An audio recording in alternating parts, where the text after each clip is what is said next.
여기는 히스처치의 선교 방송실입니다. 히스처치는 성령님이 주도하시는 사역을 통해 로스앤젤레스에서 땅끝까지 예수님을 증거함으로 주님의 다시 오심을 준비하는 예배와 말씀의 공동체입니다. 많은 은혜를 받으시기 바랍니다.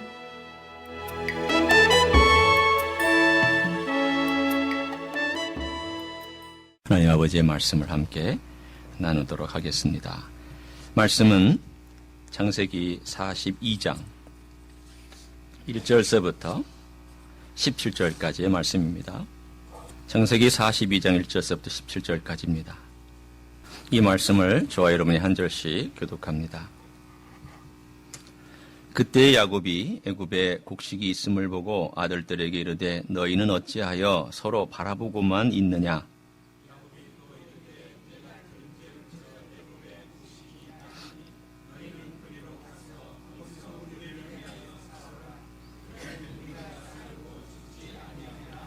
요셉의 형 10사람이 애굽에서 곡식을 사려고 내려갔으나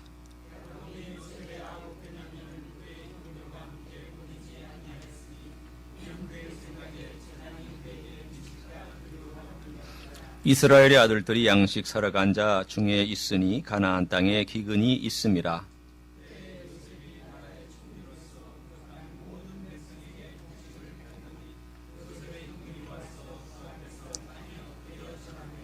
요셉이 보고 형들인 줄을 아나 모르는 체하고 엄한 소리로 그들에게 말하여 이르되 너희가 어디서 왔느냐. 그들이 이르되 곡물을 사려고 가나안에서 왔나이다.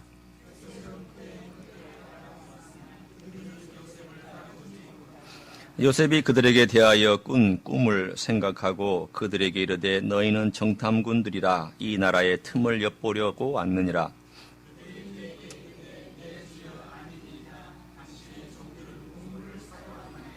우리는 다 한 사람의 아들들로서 확실한 자들이니 당신의 종들은 정탐꾼이 아니니이다.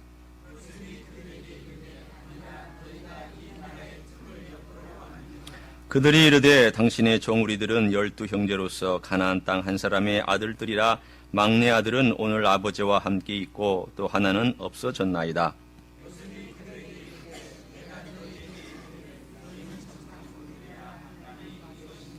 너희는 이같이 하여 너희 진실함을 증명할 것이라. 바로의 생명으로 맹세하노니 너희 막내 아우가 여기 오지 아니하면 너희가 여기서 나가지 못하리라.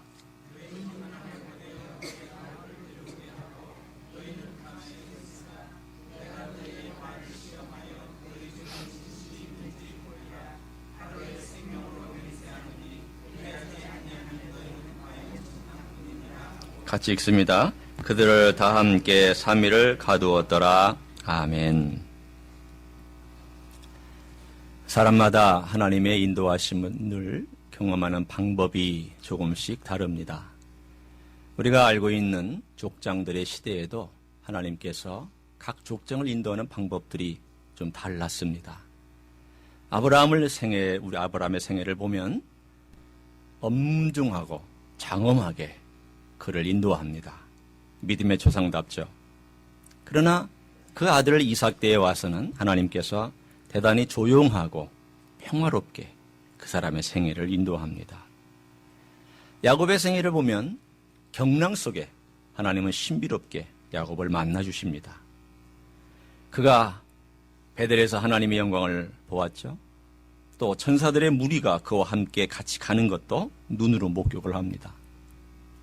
심지어는 약복강에서는 하나님의 우리가 알고 있는 예수 그리스도께서 이 땅에 오시기 전에 육신을 입으시기 전에 천사의 모습으로 왔던 그 천사와 씨름하는 대단히 신비로운 경험까지도 야곱을 합니다. 그런데 요셉에게 와서는 하나님께서 꿈으로 인도하십니다. 이 꿈은 간접적이죠. 또 이 꿈은 오해를 살 만한 여지가 있습니다. 어떻게 해석하느냐에 따라서 약간 애매한 모습이 있고 이게 무슨 뜻일까 정확하게 알지 못하는 요소도 있습니다. 이러한 모든 다양한 환경 속에서 인도하는 것을 볼 때에 왜 하나님은 요셉을 꿈으로 인도하셨을까? 그 위에 할아버지 또는 아버지 이렇게 쭉 보면은 뭔가 다 다른데 특별히 요셉에게 있으면 왜 그럴까? 그 시대의 애굽에 있어서의 꿈이라고 하는 것은 신들로부터 얻는 절대적인 계시의 위치에 있었습니다. 이런 문화 속에서 요셉이 꿈을 통하여서 애굽이라고 하는 나라 속에 어떻게 그가 쓰임받았는지에 대한 아주 절묘한 것을 하나님은 방법을 사용하신 것을 알 수가 있습니다. 그렇지만 그 과정에 그는 정말 어려운 두려운 고난을 겪었습니다. 우리는 생각할 때 요셉은 믿음이 좋으니까 두렵지 않았을 것이다. 천만에요. 그렇지 않습니다. 요셉의 영성은 두려움 속에서 형성된 영성입니다. 물론 두려움 자체가 영성을 주지는 않습니다. 두려워한다고 다 영성이 생기는 건 아니죠. 두려움을 어떻게 극복했느냐, 이 두려움을 어떻게 하나님을 만나는 계기로 사용했느냐에 따라서 영성이 생기기도 하고 어떤 사람은 더 나쁜 수렁으로 빠지기도 합니다. 오늘 본문 가운데 있는 이 이야기를 우리가 먼저 살피기 전에 이 두려움이라고 하는 것이 아브라함을 어떻게 지배했던가 이미 살펴보고 왔습니다. 또한 야곱을 어떻게 지배했는가 우리가 지난 2주에 걸쳐서 살펴보았고, 오늘은 이 요셉의 생애 가운데서 어떻게 이 두려움이 그 생애에 어떤 역할을 했고 하나님은 또한 그 과정 속에서 어떻게 그를 인도하셨는가라고 하는 모습을 오늘 창세기의 내용을 통해서 함께 살펴보려고 합니다. 이 가정에 그야말로 민낯을 볼 수 있는 사건들이 등장을 합니다. 정말 이 가정이 어떤 가정이었을까? 하나님의 선택된 가정이고 하나님께서 축복해 주신 가정이고 야곱에게 말씀하기를 내가 너를 축복한다. 너로부터 왕들이 나온다. 그럼 우리는 기대할 때에 왕들이 나올 정도의 가정이라면 대단히 무언가 수준이 있고 일반 사람들하고 좀 다른 그런 것을 기대하겠지만 천만에요. 오늘 우리가 읽은 이 이야기 이전의 이야기를 보면은 이 가정은 그야말로 모래알처럼 그렇게 흩어져 있는 가정이라는 것을 알 수가 있습니다. 그 핵심에 누가 있었느냐? 바로 요셉이 있었습니다. 간단하게 얘기하면 요셉은 아버지가 망친 사람일 수 있습니다. 아버지가 편애했습니다. 형제들 간의 사이를 안 좋게 만드는 제일 좋은 방법은 아빠나 엄마가 한 자식을 지극히 편애하는 것이죠. 그러면 이 편애받는 이 자식은 모든 형제의 공공의 적입니다. 다 미워하는 거죠. 그럴 뿐만 아니라 이 요셉은 이러한 사랑을, 편애를 받고 있으면서 고자질을 잘합니다. 보통 이 질자가 들어가는 것들은 좋은 내용이 별로 없어요. 그냥 고자질 잘하죠. 형들 잘못했다고 쪼르르 달려가서 아빠한테 일릅니다. 그러면 아빠는 또 그 이야기를 듣고 형들 야단을 칩니다. 그러면 형들은 야단을 받으면 속으로 울컥 하는 분노가 솟아오릅니다. 저 고자질쟁이 때문에 우리가 또 들켰다고, 왜 우리끼리는 이렇게 안 하느냐고. 뿐만 아니라 이 아들은 자기의 꿈을 자랑질합니다. 그래서 내가 이런 꿈을 꿨다고. 사실 가만히 살펴보면은 이 가정 속에서 요셉이라고 하는 한 인물을 통해서 형들이 얼마나 그 마음에 분노를 가지고 있는지를 그 전 이야기는 쭉 보여주고 있습니다. 형들이 드디어 마음에 각오를 합니다. 어떻게 하면 이 친구를 없앨 수가 있을까? 어느 날 아버지가 요셉을 보냅니다. 너 가서 형들이 어떻게 하고 있는지 좀 보고 오너라. 그러자 이 오는 모습을 보면서 요셉을 잡아서 구덩이에 넣고 죽이려고 했다가 형제니까 죽이지는 말자. 그렇게 한 다음에 미디안의 대상들에게 팔아버립니다. 그리고는 자기들의 양심에 그 깊은 구석에 이 두려운 마음, 죄책감을 꼭 꽁꽁꽁 묶고 닫아서 절대 들키지 않도록 만들고 있었습니다. 그들은 잊었던 것이 한 가지가 있었죠. 누가 보고 있었을까요? 하늘의 하나님께서 이 모든 사건의 시작과 끝을 다 보고 있던 것을 그들은 전혀 의식하지 않고 자기들끼리 똘똘 뭉치면 이것을 은폐할 수 있다고 생각했습니다. 이것이 형들의 이야기입니다. 그래서 요셉은 이제 드디어 미리국자가 됐고 노예가 되어서 애굽 땅에 팔려갑니다. 건장한 청년이었고 전도가 유명해 보이는 잘생긴 청년이었기 때문에 보디발이 돈을 주고 사서 데려갔습니다. 쓸만했습니다. 유능했습니다. 그래서 이제는 요셉이 생각했습니다. 내가 좀 이제 자유를 얻을 수 있는 그런 기회가 될 수 있는가 보다. 여기서 열심히 일하면 저 주인이 나를 좀 자유롭게 만들어 줄 수 있겠지. 기대가 있었습니다. 그런데 그 보디발의 아내의 꿰미 거부한 그것 때문에 유죄 판결을 받고 감옥 속에 들어갑니다. 그의 마음에 기대했던 것이 하루아침에 그냥 무너져 내렸습니다. 그러나 그는 두려움 가운데 있었음에도 불구하고 하나님을 또 신뢰하며 갔습니다. 내 감옥에 있지만 하나님께서 나와 함께 하시니 내가 여기서 나갈 수 있으리라. 열심히 일을 했습니다. 인정받았습니다. 감옥 바깥에 나가지는 못했지만 감옥 안에서 간수들을 도와서 여러 가지 대소사의 일들을 맡는 그러한 총무 같은 일을 해주기 시작을 했습니다. 싹싹하고 친절하고 머리 좋고 일 잘하는 요셉을 안 좋아하는 사람이 없었고 다 인정해 줬습니다. 어느 날 그 정치급 범들이 많이 갇히는 감옥에 두 사람이 들어왔습니다. 하나는 술 맡은 관원이었고 하나는 떡 맡은 관원이었습니다. 꿈을 꿨습니다. 해석을 해줬더니 이 술 맡은 관원은 복직이 되었고 떡 맡은 관원은 사형을 당해서 죽었습니다. 그때 요셉이 이렇게 부탁을 합니다. 당신이 나가면 나를 좀 꼭 좀 기억해달라. 그 마음이 얼마나 이 감옥에서 나가고 싶었으면, 얼마나 자기가 이 어려운 깊은 수렁에서부터 하나님께서 뭔가 하실 듯한데 그때마다 무너지고, 뭔가 할 듯한데 그때마다 또 더 깊은 수렁으로 더 내려가고, 그 깊은 감옥에 그 가장 마지막 자리까지 나를 인도해낸 그것이 왜 이럴까? 라고 한 생각하면서 나를 꼭 좀 기억해 달라고. 그러나 그 사람은 나가는 순간 까마득하게 이 감옥의 사건을 잊고 2년 동안 시간이 흘렀습니다. 여러분이 정말 기다리고 있었던 것들에 대한 것은 2년이 몇 년같이 느껴질까요? 20년 이상 그런 마음이 들 거예요. 손꼽아 기다립니다. 오늘 연락이 올까? 내일 연락이 올까? 모레 연락이 올까? 언제 연락이 갈까? 하루하루가 피말리는 시간입니다. 기다리지 않았을 때는 그냥 뭐 그런가 보다 했지만 이 기다리는 시간만큼은 참기가 어려운 법이죠. 여러분, 오늘 이 과정 속에서 요셉이 하루하루를 견디고 그가 보디발의 아내의 노예로 팔려가고 오해받고 유죄 판결을 받고 감옥 속에 들어갔으며 또 감옥에서 꿈을 해석해줬지만 아무런 보상도 받지 않은 채로 2년이 흘러가는 이 모든 세월 동안, 나이 30이 되기까지 그 깊은 세월 동안 요셉을 견디게 해준 힘이 무엇이었을까?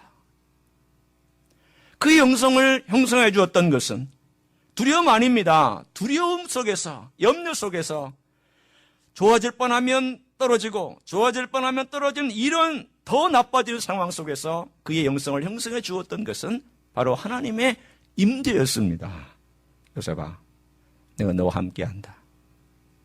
그가 어떻게 꿈을 꾸었는지 혹은 그가 느낌으로 받았는지 어떤 모양으로 하나님의 임재를 그가 경험했는지는 본문에 명확하게 나와 있지는 않지만 그것을 그는 의식하면서 한 걸음 한 걸음 문제는 해결되지 아니했지만 걸어가고 있었던 그 시간이 나이 30까지였습니다.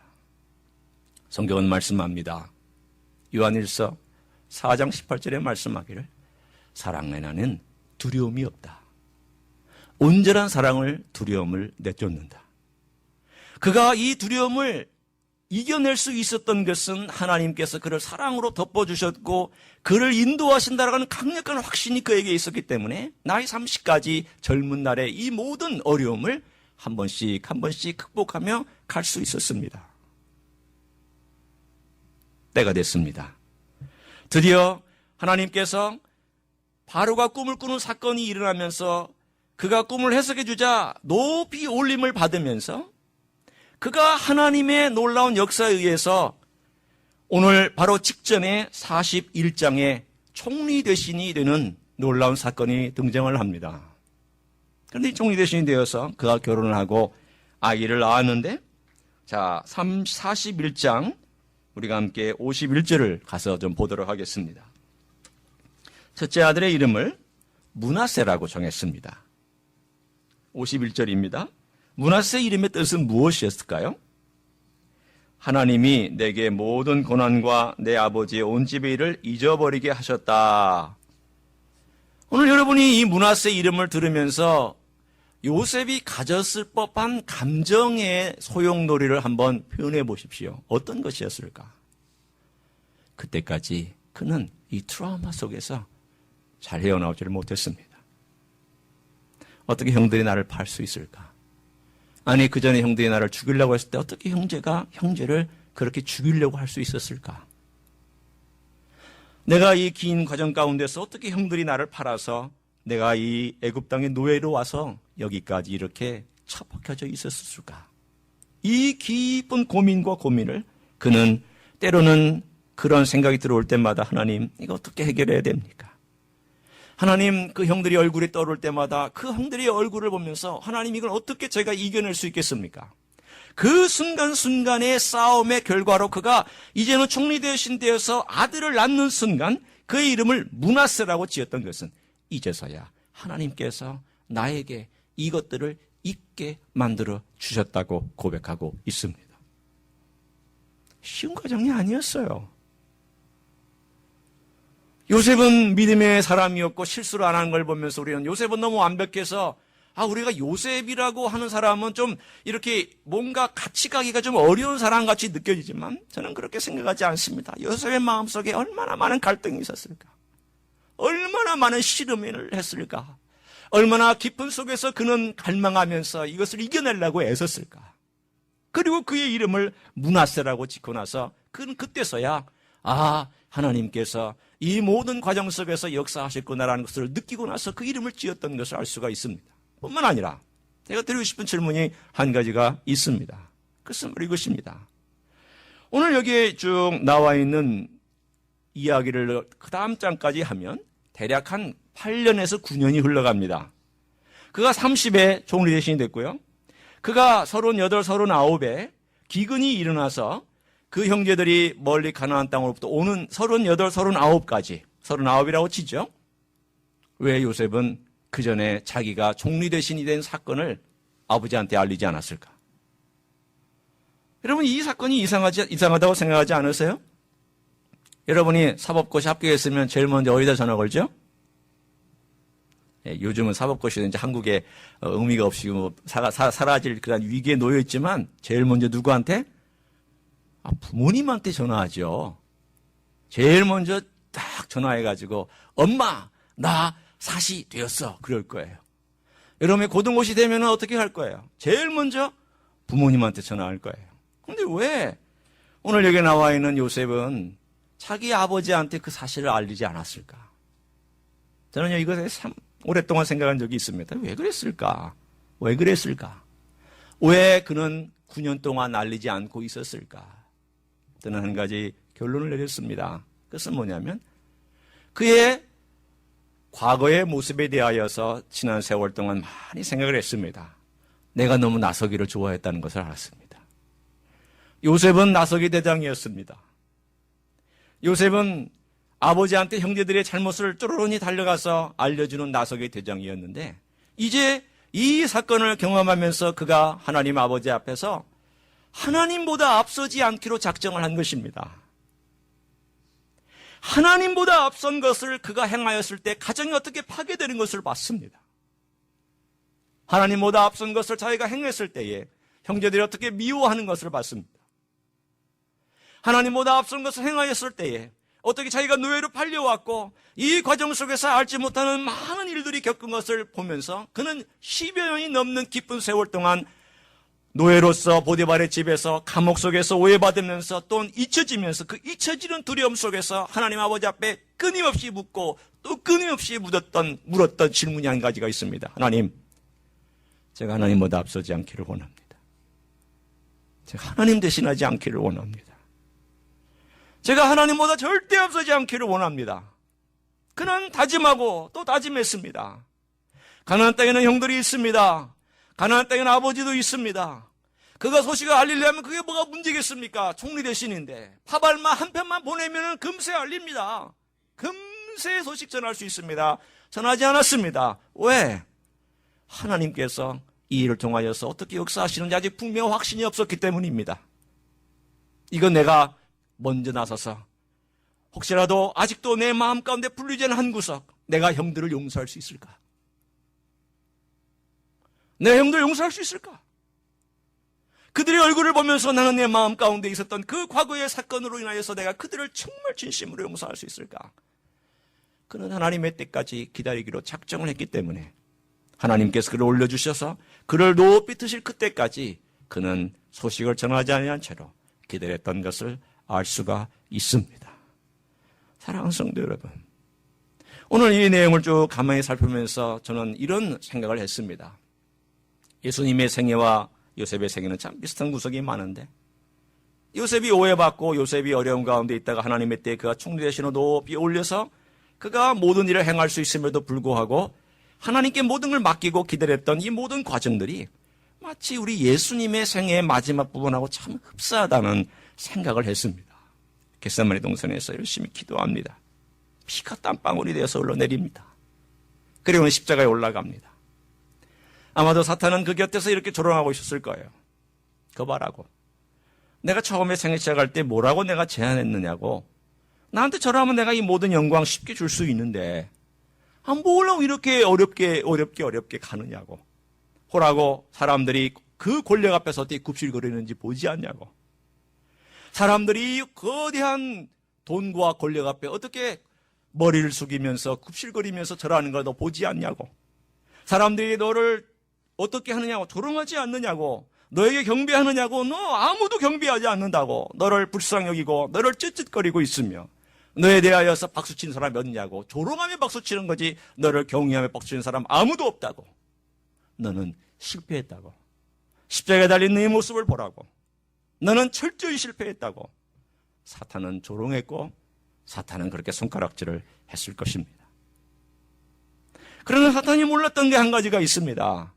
그것은 십자가에 달렸던 그 십자가가, 실패했다고 여겼던 십자가, 죽음이라고 생각했던 그 십자가, 그 위에서 주님께서는 율법의 모든 요청을 완성하셨고 저주를 친히 받아내셨고 죄값을 받아내셨고 그리고 죽음의 대가를 지불하셔서 그 십자가는 이제는 승리의 십자가로 바꾸어 주셨습니다. 하나님께서 그 십자가를 부메랑이 되어서 돌아 누구의 뒤통수를 치는 십자가 됐느냐? 바로 사탄의 뒤통수를 친 십자가로 하나님께서는 그것을 뒤집어 엎으셨던 것을 우리는 믿습니다. 사랑하는 성도 여러분, 하나님은 얼마든지 상황을 역전시킬 수 있는 하나님이었다는 사실을 사탄은 몰랐습니다. 하나님은요, 씨름으로 말하면 뒤집기의 명수입니다. 한 판으로 뒤집었어요. 역사의 한 판을 하나님께서는 확 뒤집었는데 자기의 에너지를 쏟은 만큼 사탄은 그 에너지의 모든 것이 다 자기에게로 왔습니다. 사탄은 모든 사람을 다 동원했습니다. 잘 생각해 보세요. 사탄이 동원한 인물들을 동원해 보세요. 그는 예수님의 제자 중에 한 사람 꼬집어내서 자기의 제자 삼았습니다. 아주 핵심 중에 핵심을 뽑아서 자기의 마음 집어넣고, 로마의 군병 다 동원했고, 유대인의 지도자 다 동원했고, 인간의 역사 가운데 동원할 수 있는 사람 다 동원했고, 순례객 중에서도 그를 찬양했던 호산했던 사람들 중에 못 박으라고 예치는 사람 다 동원했고, 사단은 모든 애들을 다 동원하여서 예수 그리스도를 십자가를 못 박는데 최선을 다했지만 하나님은 오히려 그 모든 에너지를 다 돌려서 이 모든 악을 선으로 바꾸어 주셨습니다. 여러분, 사탄이 아무리 애를 쓴들 하나님께서 바꾸면 사단은 꼼짝 못합니다. 사단이 아무리 그 계획을 가지고 인간을, 하나님의 백성을 잡으려고 애쓴들 하나님께서 그것을 막으시거나 뒤집어 엎으시면 누구도 그것을 더 이상 뒤집어 엎을 수 없는 줄로 믿습니다. 보십시오. 형제들은 악의 노예가 되어서 그를 팔았지만, 그러나 이것은 다 하나님께서 허용하신 범위 안에서 한 것입니다. 하나님, 그들이 쏟은 만큼 오히려 하나님께서는 돌려서 더 높은 위치까지 올려냈습니다. 내려간 만큼 올라간 것입니다. 요셉이 내려간 만큼 하나님 올려주셨습니다. 그 이상 올려주셨습니다. 우리 애가 두려운 만큼 하나님을 볼 수 있는 그 눈도 열려집니다.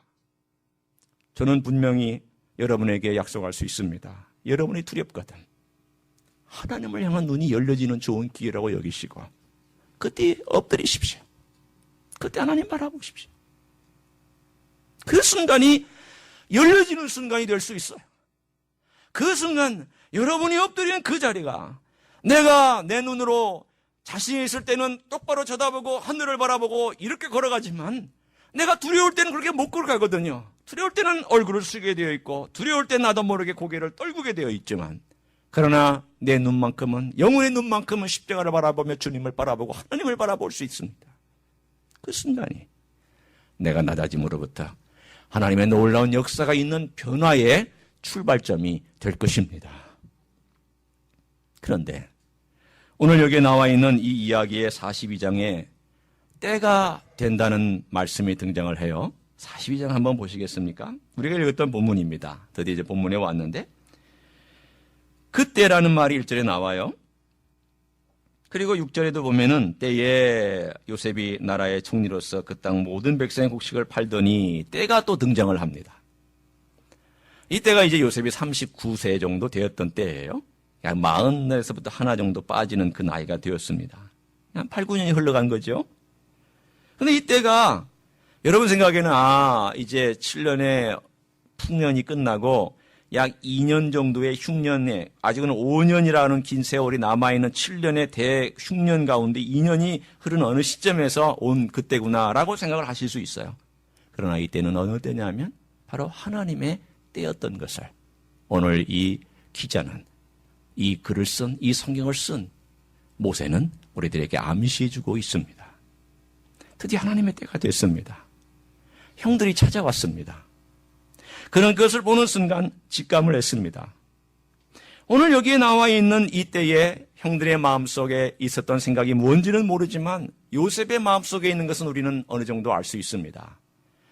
여러분 같으면 요셉이 형들을 봤을 때 어떤 마음이 들었을까요?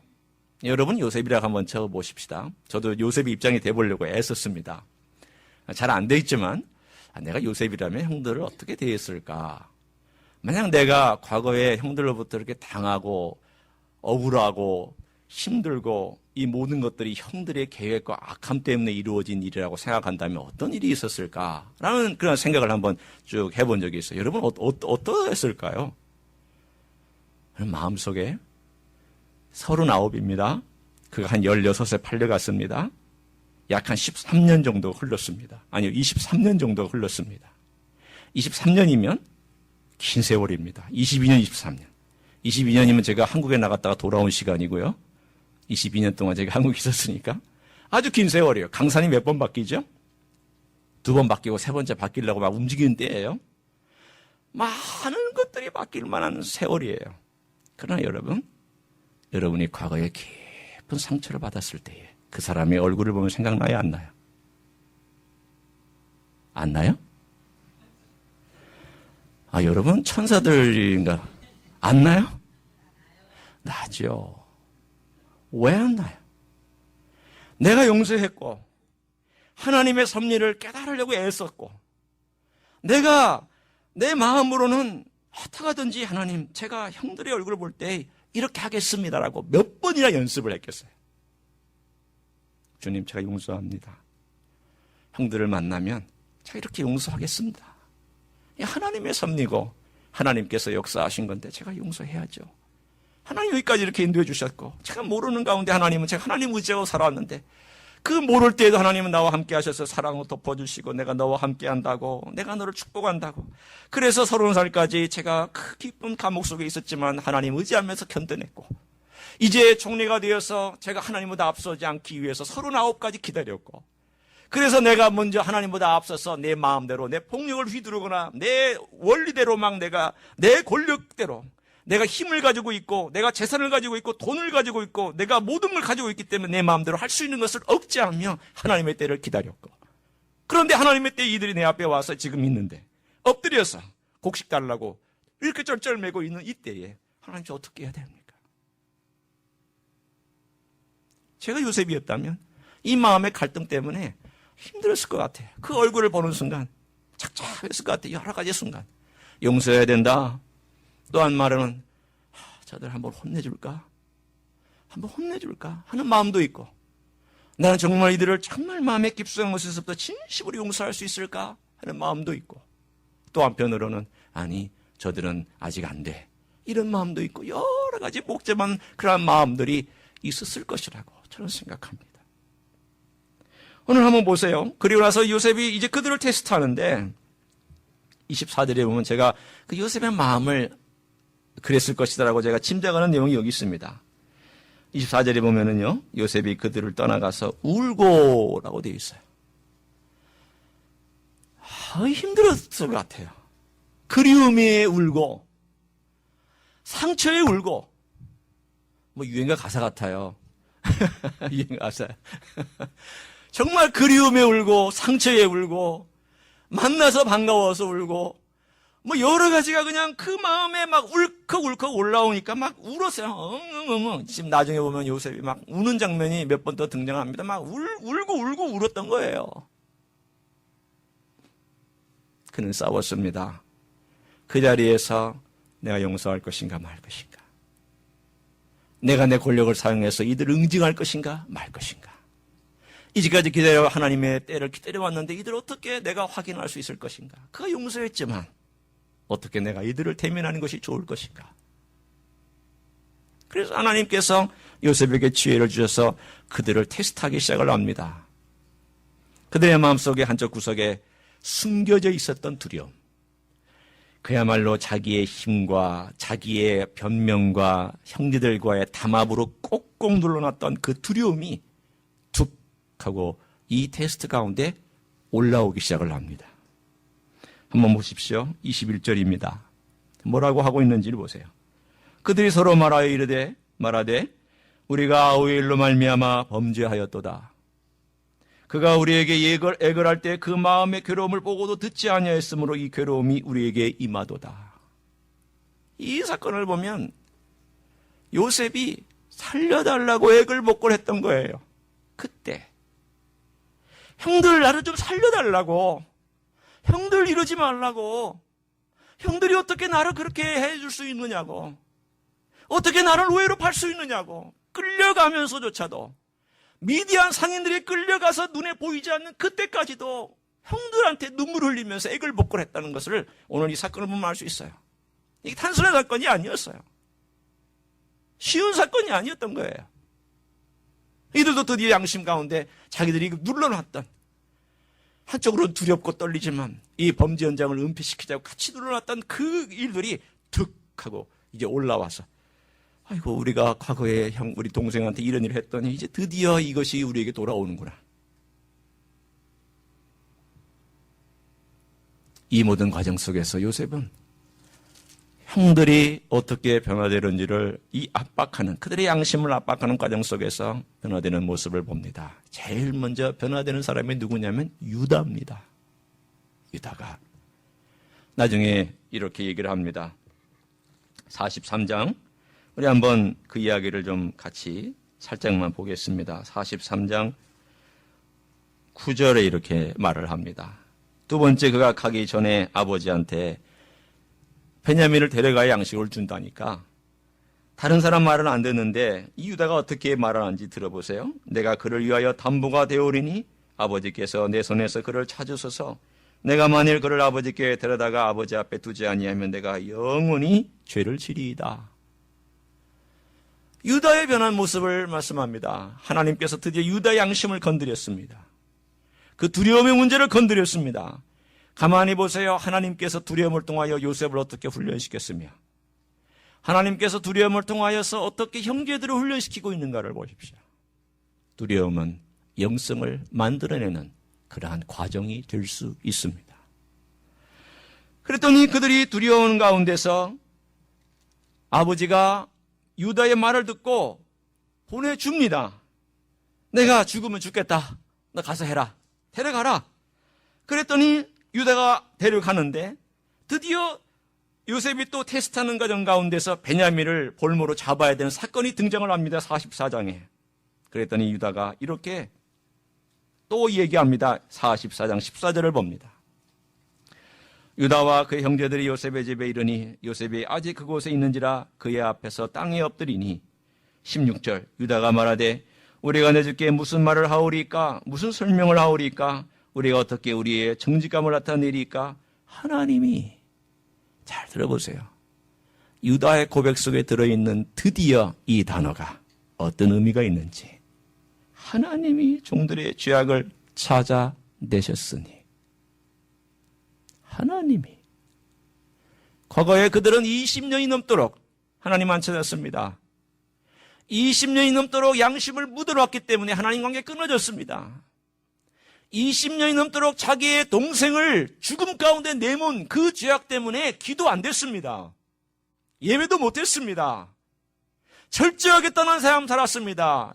가나안에 있는 사람들하고 똑같이 걸어갔습니다. 그런데 이 테스트 가운데 하나님께서 종들의 죄악을 찾아냈다고 고백합니다. 두려움이 그들의 죄악을 찾아냈던 거예요. 그리고 나서 이들이 변한 것을 완전히 고백하는 순간 하나님께서는 요셉과 형제들을 화해시키시고 어떤 놀라운 결과를 우리에게 말씀해 주고 있느냐 하면 창세기 50장입니다. 창세기 50장이거든요. 읽어도 마음에 감동이 돼요. 창세기 50장. 자, 우리가 함께 19절부터 21절까지는 한 목소리 좀 읽었으면 좋겠습니다. 창세기 50장 19절부터 21절까지 천천히 읽습니다. 시작. 요셉이 그들에게 이르되 두려워하지 마소서 내가 하나님을 대신하리이까 당신들은 나를 해하려 하였으나 하나님은 그것을 선으로 바꾸사 오늘과 같이 많은 백성의 생명을 구원하게 하시려 하셨나니 당신들은 두려워하지 마소서 내가 당신들과 당신들의 자녀를 기르리이다 하고 그들을 간곡한 말로 위로하였더라. 아멘. 여기를 보시면 19절에 요셉이 말합니다. 두려워 마십시오. 우리 아버지가 돌아갔다고 내가 당신들한테 복수하리라고 생각하지 마십시오. 저 복수 다 이미 버렸습니다. 저는 하나님 대신할 마음 없습니다. 여러분, 복수는 하나님이 취해서 내가 하나님의 행세를 하는 것이죠. 제가 안 하겠습니다. 걱정하지 마십시오. 저는 이 고난 속에서 제가 깨달은 거 있습니다. 내가 나서지 말아야 된다는 걸 알고 있습니다. 내가 나서서 되는 일 없는 걸 압니다. 하나님께서 행하셔야 되고 하나님은 하나님이시고 저는 인간입니다. 제가 2인자 위치에 애굽의 총리 대신에 올랐다고 제가 제 마음대로 하는 사람 아닙니다. 하나님 아래에 있는 존재입니다. 그러나 당신들이 나를 헤아려 했던 건 저 압니다. 그 사실이 과거의 사실이 없어지는 건 아니지만 그러나 하나님의 놀라운 섭리는 그것조차도 하나님은 사용하셔서 바꾸셨습니다. 십자가는 악이었지만 하나님이 선으로 바꿔주셨습니다. 누군가가 나에게 악을 행할 수도 있고 누군가가 나에게 고통을 줄 수도 있지만 하나님의 손에 맡기면 하나님께서 그것을 선으로 바꿀 수 있는 미래가 올 줄로 믿습니다. 내가 하면 악을 악으로 갚는 거예요. 하나님이 하시면 악을 선으로 이기시고 하나님은 멋진 일들을 행하실 그런 준비와 계획들을 마련해 놓으셨습니다. 그리고 나서 거기서 머물지 않아요. 하나님은 선으로 바꿨다고 했지만 그 다음 나를 세운 목적이 뭐냐? 오늘과 같이 많은 백성의 생명을 구원하게 하시려 하셨나니 당신들은 두려워 마소서 내가 당신들과 당신들의 자녀를 기르겠습니다. 요셉의 위치는 어디까지냐면 나 용서하니까 더 이상 나하고 얼굴 안 봤으면 좋겠다고 미안하다고 내가 당신 얼굴 보면 옛날 과거가 생각나서 정말 같이 하고 싶지 않다고 그게 아니라 이리 오십시오. 내가 당신들을 돌봐주겠습니다. 내가 당신들 자녀도 돌봐주겠습니다. 내가 축복을 나눠주겠습니다. 하나님은 이 가정의 그 모래알처럼 흩어졌던 그 과거의 모든 과거사를 다 모으셨어요. 요셉은 요셉대로 훈련하시고 두려움 속에서 하나님의 사람으로 인격을 훈련하셨고 형들은 형들대로 이 모든 격한 과정 속에서 그들의 양심 가운데 깨우쳐 주셔서 하나님이 어떤 분인가를 일으켜 주셔서 그들이 만나서 하나 되고 화해하고 용서하고 화해되고 다시금 하나가 되는 일을 통해서 하나님의 백성이 애굽 땅에서 새로운 민족으로 태동할 수 있도록 역사해 주셨습니다. 성도 여러분, 이 말씀 한번 정리해 볼까요? 예수님의 생애와 요셉의 생애는 참 비슷하다고 그랬죠. 요셉 팔렸습니다. 예수님 팔렸습니다. 요셉 노예로 갔습니다. 예수님 노예처럼 끌려서 채찍과 모든 모욕과 수치당했습니다. 요셉 죽음과 같은 감옥 속에 들어가서 긴 세월 보냈습니다. 아무도 알아주지 않았고 아무도 말하지 않았고 그는 잊혀진 존재처럼 살았습니다. 예수님도 심각하게 십자가라는 가장 수치스러운 깊은 어둠 속에 들어갔고 아무도 그를 칭찬하지 않았고 조롱하고 저주했고 불쌍하게 여겼습니다. 그 다음 어떻게 됐습니까? 하나님께서 하나님의 때에 그 깊은 어둠 속에서 일으켜 주셨습니다. 하나님께서 요셉을 그 감옥에서부터 총리 대신으로, 하나님께서는 그 기쁜 십자가의 죽음과 수치로부터 그 놀라운 하나님의 모든 전권을 가진 자로 하늘과 땅의 모든 권세를 내게 주셨으니 하나님의 왕으로, 온 우주의 왕으로, 뿐만 아니라 요셉이 그 위치에서 사람들의 백성들을 구원하고 먹이고 입히고 그들에게 축복을 나눠줄 수 있던 것처럼 예수 그리스도께서 그 위치에서 축복하고 그 위치에서 우리의 모든 길들을 인도하는 하늘의 왕, 땅의 왕으로 역사하는 모습을 우리들에게 보여주고 있습니다. 이 모든 과정 속에 하나님이 역사하셨습니다. 여러분, 용서는 쉽지 않죠. 화해도 쉽지 않고요. 영성이 형성되는 과정도 쉽지 않아요. 어제 우리 목자들이 만나서 그런 얘기를 나눴습니다. 용서란 참 어렵다고, 참 쉬운 일이 아니라고, 그 과정을 밟는 과정이 너무 에너지 소모가 많다고. 맞습니다. 어떻게 하면 용서할 수 있을까요? 실질적인 얘기를 함께 나눴던 적이 있습니다. 저는 이렇게 대답했고 또 다른 분들도 함께 거들어서 대답을 했습니다. 중요한 것은 내 힘으로 용서하지 말라고, 우리가 그렇게 하면 안 된다고 나눴습니다. 내 힘으로 용서하려고 하면 우리는 그걸 누릅니다. 크리스찬들은 미워하면 안 되지, 크리스찬들은 나쁜 말 하면 안 되지, 우리 윤리적으로 도덕적으로 이렇게 반듯하게 살아야지. 우리 그렇게 못 삽니다. 죄송합니다. 여러분도 못 살고 저도 못 삽니다. 그렇게 했다가는요, 이 안에서 막 꿈틀거리는 그 마음이 언제가 용수숨 쳐서 화산처럼 폭발합니다. 우리는 그렇게 못합니다. 눌러놓든지 터뜨리든지 둘 중에 그렇게 하는 것 주님 좋아하시지 않습니다. 중요한 건 주님께 와서 하소연하라는 거예요. 다윗처럼 주님께 와서 그냥 땅을 치면서 원망을 하시든지, 하나님 저 그 사람 미워 죽겠다고 주님께만 좀 아뢰고, 주님께 고백하고, 주님께 호소하고, 주님께 눈물로 기도하고, 주님께 간구하고, 그렇게 주님께 얘기하고 주님과 대화하다 보면은 어떤 마음이 들으신 줄 아십니까? 내 마음속에 한참 그러고 반복해서 하다 보면은 두 가지의 놀라운 하나님의 역사가 일어납니다. 같이 일어난다고 생각하는데, 하나는 뭐냐면, 너 죄인이구나. 내가 너 용서해 줬잖아. 내가 너 용서해 줬잖아.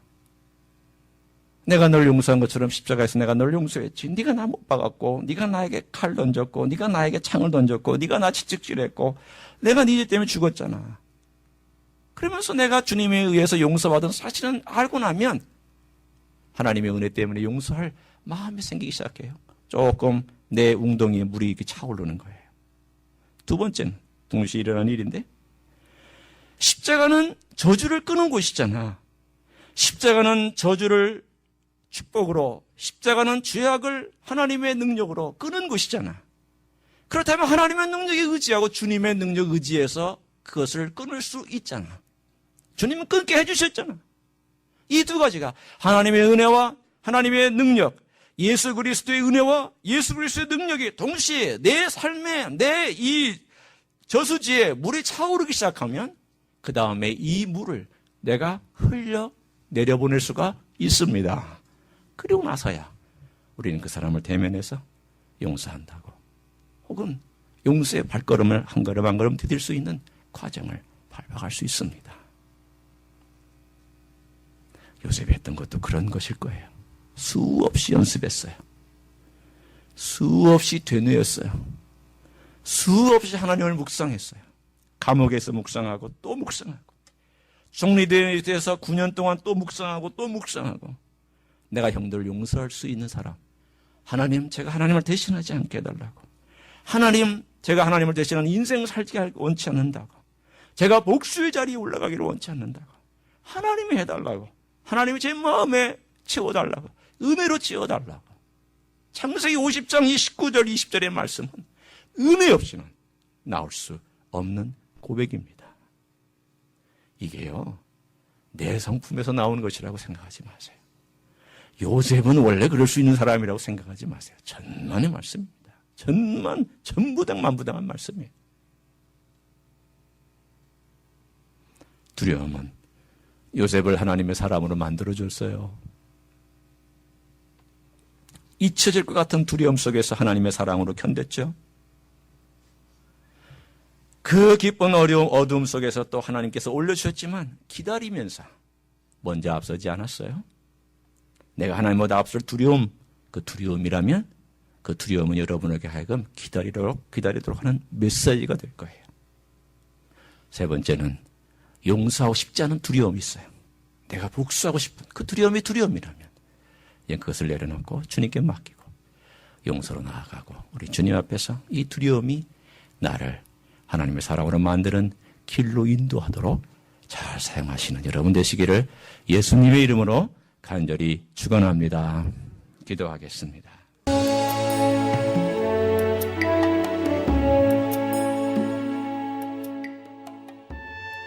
히스처치는 로스앤젤레스에 있는 한인타운과 다운타운의 중간에 위치하고 있습니다. 주일 아침 예배는 11시, 수요 예배는 저녁 7시 30분, 새벽 기도회는 매일 아침 5시 30분에 드려집니다. 오늘도 주께서 주시는 평강과 은혜 안에서 승리하시기를 주님의 이름으로 축복합니다.